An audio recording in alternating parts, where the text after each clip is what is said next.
Hello, and I am Funke Oham, a maternal and baby loss advocate.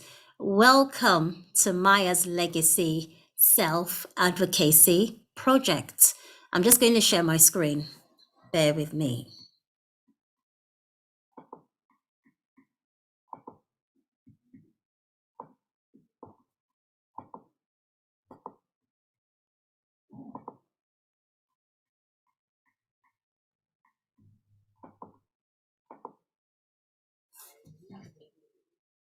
So, welcome once again to Mayah's Legacy Self-Advocacy Project, aimed at women and families who have been impacted by pregnancy loss. If you've experienced this, I'm sorry for your loss. The aim of Mayah's Legacy Self-Advocacy Project is to promote a culture of communication, encourage you to speak up, and remind you that you deserve to be heard.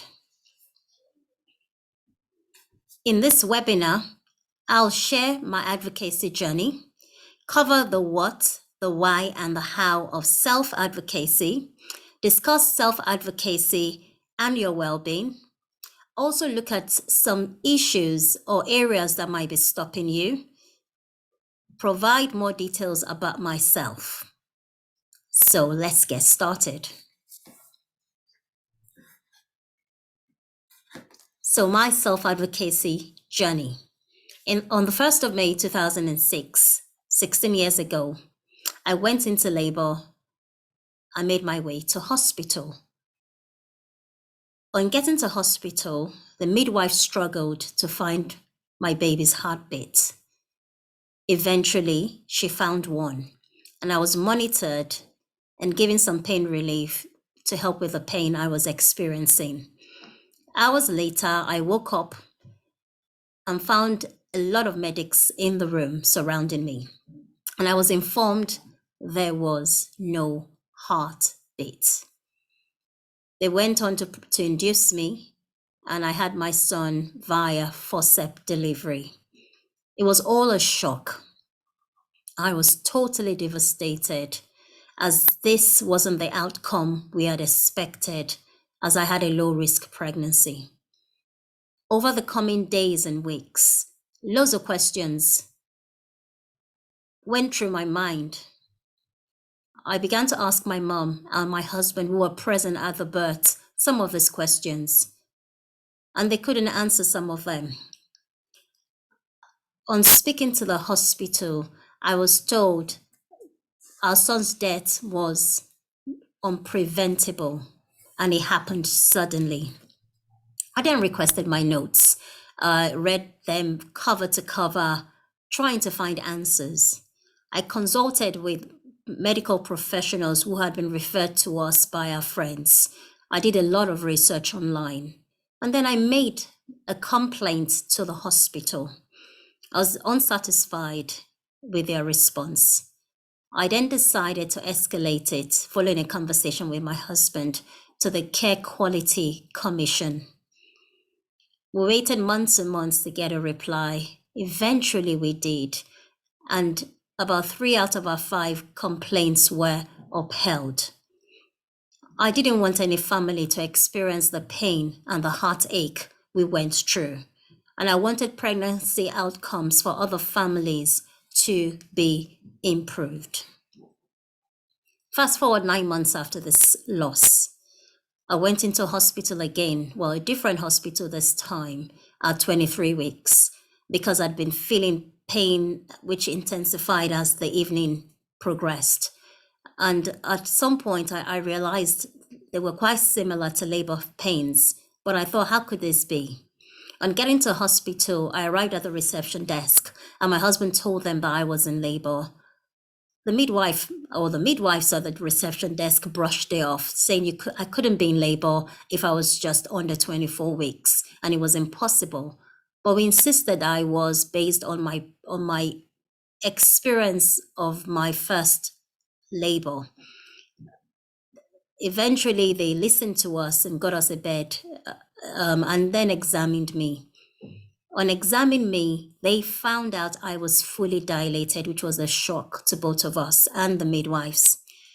They then proceeded for me to have the baby, and she was born in less than 1 hour. I was then informed that because she was under 24 weeks, the life chances of her surviving were very slim. And at that age, they would do nothing to help her survive. So the plan was to let her die at her own pace. We couldn't believe this. After all we've been through, we were not ready to lose another baby. We insisted that they did everything in their power to keep her alive. We spoke to the senior consultant on duty that night, and we shared our concerns. We also expressed our need for her baby to survive after our first experience. Because I knew from research that babies could survive from any time from 22 weeks, even though there was a slim chance. They agreed to incubate her and improvised with all the equipment because they were not a specialist hospital. They planned to transfer her to another specialist hospital nearby and arranged for that to happen. We waited a couple of hours and we were still expecting the ambulance to arrive. At that point in time, I was exhausted and shattered. It was late in the night, after midnight. So I dozed off and I would wake up every couple of hours and ask my husband, have they arrived? And he said, no, not yet. This carried on till the early hours of the morning. And then by 10 a.m., I was told she was slipping away and we were losing her. By this time, she had already had brain damage and things were going downhill. I was advised to cuddle her, and I did, and she passed away in my arms 10 hours after she was born. I couldn't believe I was in the same position again. I think my initial response was denial. And as the days and weeks and months progressed, I began to deal with my pain and grieve for my loss. And that's how my self-advocacy journey began. So I've touched a bit on my self-advocacy journey and how I started on this journey. We're going to move on to define what self-advocacy is, why it's so important, and how you can effectively advocate for yourself. So Van Rossell et al. Defined self-advocacy as an individual's ability to effectively communicate, convey, and negotiate their interests, desires, needs, and rights. This involves making informed decisions and taking responsibility for those decisions. Why is self-advocacy important? I've got 3 reasons listed here. The first is you know yourself. You know yourself better than anyone does. You know your thoughts, you know your feelings, you know your body. In my case, in my second pregnancy, I knew I was in labor, even though the midwives felt I wasn't, based on my body and me knowing myself. Secondly, your voice matters. Don't let anyone tell you your voice doesn't matter. It does. Based on my self-advocacy, the head of the midwives visited us at home to talk through what had happened to me during my first loss and to offer an apology from the hospital. For my second pregnancy, I was asked to register under a local hospital, which I refused.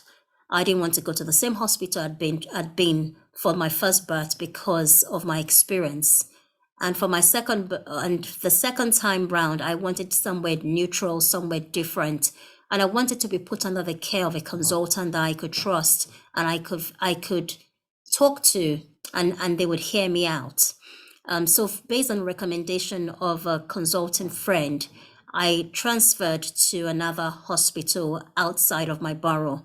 Initially, my GP wasn't too happy with that decision, but I insisted based on my needs, based on my rights, that I had a choice in terms of where I would like to be looked after regarding my maternity care. And he then agreed. For my third and fourth pregnancies, fast forwarding now, I was under a consultant in my borough, because once I met with her, I felt confident that I was in good hands and I could trust her to look after us based on my past history. And 15 years on, we're still in touch, and she's been a huge part of our lives. The last reason why self-advocacy is important is things won't get better if you don't speak up. Your voice matters. Your feelings matter. I spoke up, and the Care Quality Commission upheld my recommendations, which has helped improve the outcomes for other moms and families in the hospital where my son died. So we've touched on the definition of self-advocacy, why this is important. We're going to move on to how to effectively self-advocate. So this consists of 4 pillars. The first is preparing, then consulting, drafting, your communication, and then actually communicating it.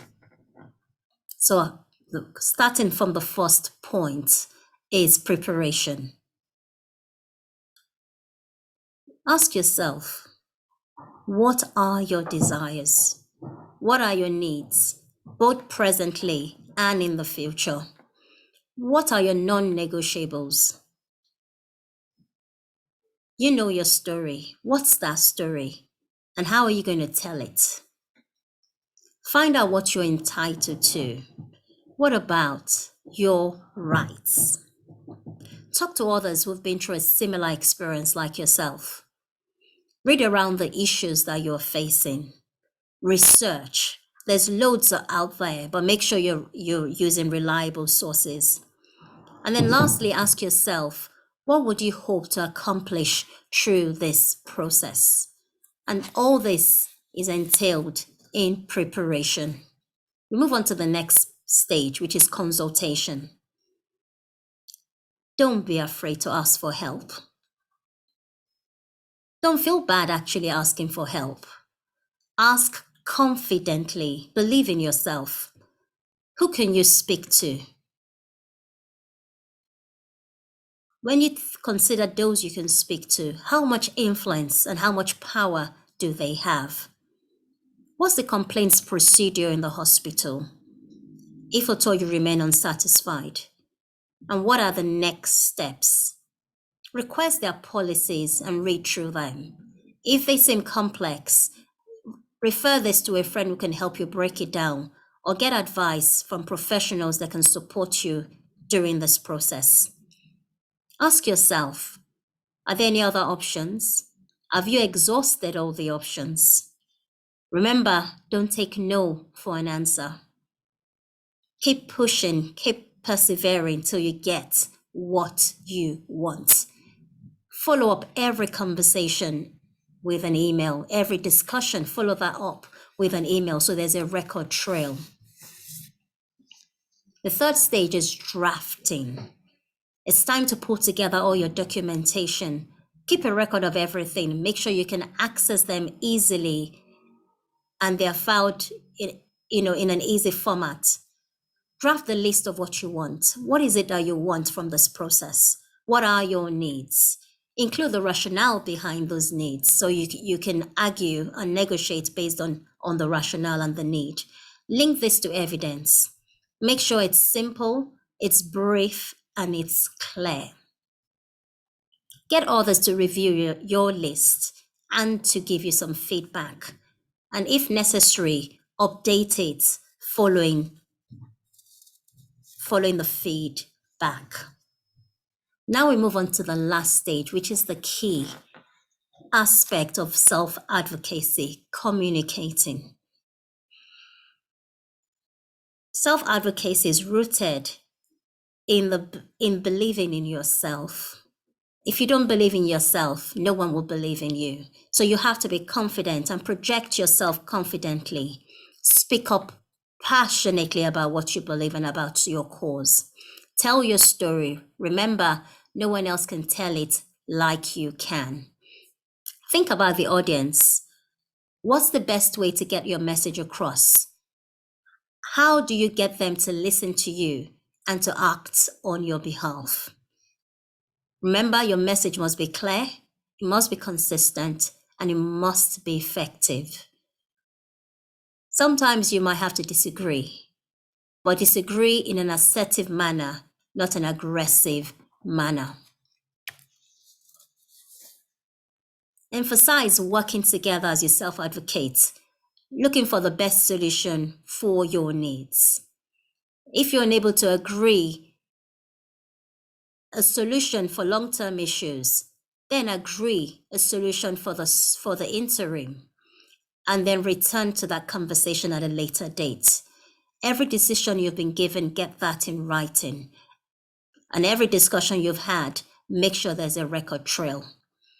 If you're unhappy with anything in the process, do appeal, do flag it up. Review every agreement you've been given with trusted others who can think through what it is you've been given in writing, and then follow up if necessary. Ensure you're totally satisfied before making any decisions or before signing any agreements. As you get to the end of the process, don't forget to say thank you to everyone who's helped you along the way. So we've looked at the definition of self-advocacy, why it's important, and how to effectively self-advocate. Let's move on to well-being tips. Self-advocacy requires that you look after yourself because of the demands it places on you mentally, physically, emotionally. It's important that you look after yourself during this journey and during this process. So I'm going to touch on 5 key areas that you can consider as you look after yourself. The first is being kind to yourself. Remember, your loss is not your fault. What has happened to you is not your fault. I remember during my loss, I went through a lot of, if only I'd done this, if only I'd done that, perhaps the outcome would be different. And I had this conversation in my head, and it began to affect me. And I got to a point where I had to put a stop to that conversation. This was outside my control, and there was nothing I could do about it. But the way forward was to decide, what do I do next? I couldn't turn the clock back, but it was about looking forward and making sure that I had the support I needed. And I also ensured that no one else had to go through what I had been through. So control what you can control. And the things you can't control, try not to let them weigh you down. Secondly, eat well, sleep well, and exercise. These are very vital to help you on the journey of self-advocacy. It's important to eat right, to eat a balanced meal, and to eat healthy foods. Also consider, how much sleep are you getting? Your sleep is very important. It's good to get quality sleep and enough sleep on a daily basis. Exercise cannot be underestimated in this process. If you are not used to exercise, you can start with 10 minutes and increase that and make it regular and frequent. You can start with walking or pick up a new sport that isn't too strenuous if you don't want a lot of physical activity, but you can gradually build on what you've started on. But exercise is important. These will all build.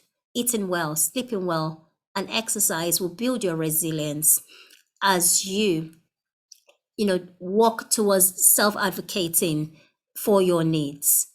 They will help you develop physical and mental strength and to help you keep going when things are tough. So your eating, your sleeping, and exercise are very vital. Thirdly, express your feelings.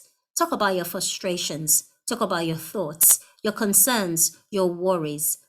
Talk to someone you trust about these areas. Write it down in a journal. It's important that you don't bottle these feelings in, but you let it out. Find a safe place, a safe person to talk to, and express your feelings from time to time.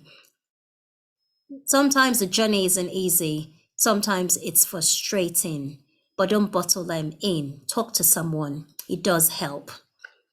Next thing is to do things you enjoy.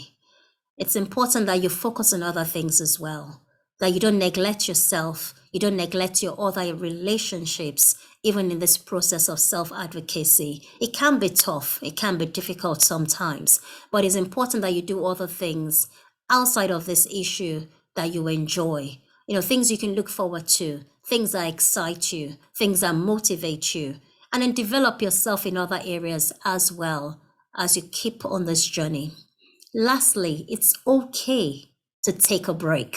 Don't feel guilty. Don't feel bad. Sometimes we need a break to recharge, to refocus, or to just switch off. And you can come back with a renewed passion and energy of self-advocacy. So I want to encourage you, be kind to yourself. Eat well, sleep well, and exercise. Express your feelings from time to time. Do things that you enjoy. And it's absolutely okay to take a break.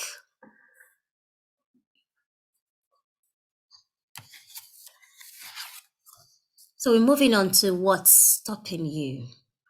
What's stopping you using your voice? What's stopping you asking for what you need? What's stopping you asserting your rights? We're going to pause now for some time. I want you to please get a pen and paper and write down some things that are stopping you from being the self-advocate that you would like to be. What's stopping you from asking for what you truly deserve, asking for what you need? Think about it and write it down.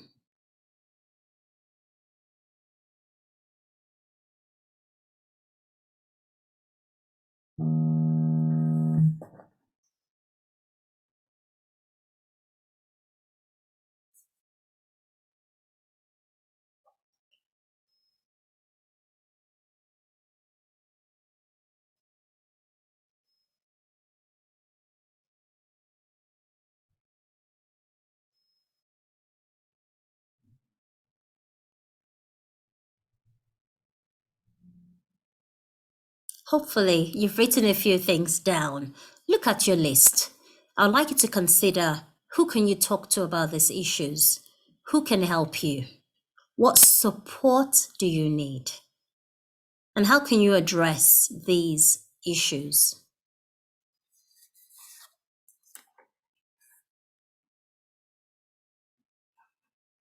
The quote by Audre Lorde says, "When we speak, we are afraid our words will not be heard or welcomed. But when we are silent, we are still afraid. So it is better to speak." So I encourage you, whatever is stopping you, it is better to speak up. It is better to voice your concerns. Your story matters. Your voice needs to be heard. Self-advocacy is rooted in the belief that you can. Yes, you can. You've got the power. You've got it within you. Your story matters. Your voice matters, and your feelings, they matter. So if not you, then who? If not now, then when? Now is the time to tell your story. Now is the time to speak up. Now is the time to stand up for your rights. Don't let anyone shut you up. Now is your time.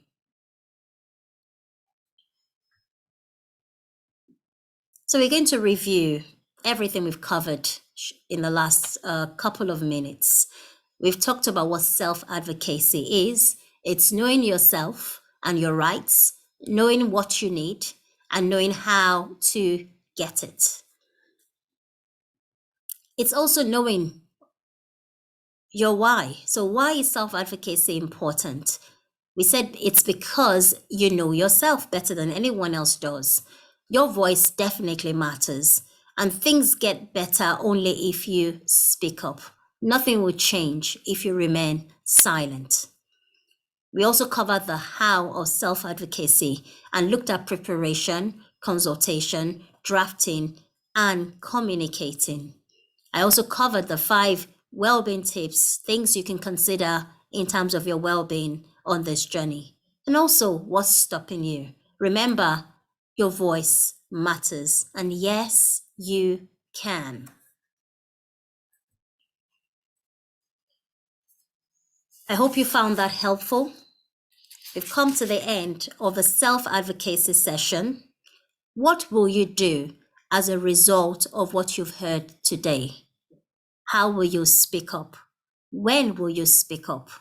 Who would you talk to? Who can support you in this process? So a bit about me. So I'm an award-winning mentor, an author, and a speaker. My mentoring journey began 3 decades ago, and I'm very passionate about mentoring. I've helped individuals develop and achieve their full potential across many sectors, including young people, women, senior leaders, and junior staff. I also have experience of one-to-one mentoring, group mentoring. I've organized a number of speed mentoring events. I've mentored a lot of young people, both in secondary school and in university. I've reversed mentored senior leaders in different organizations.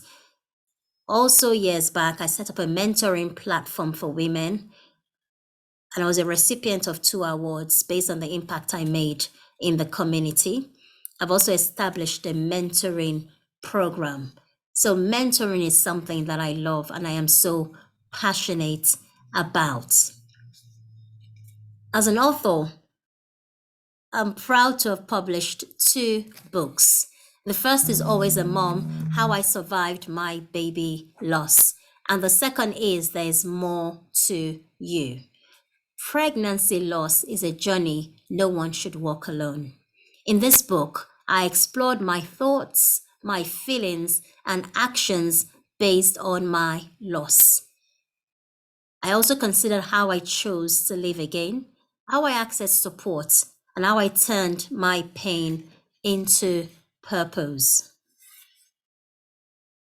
More to You was a book I wrote years after my loss, because I realized that there was more to me, and there's also more to many other women.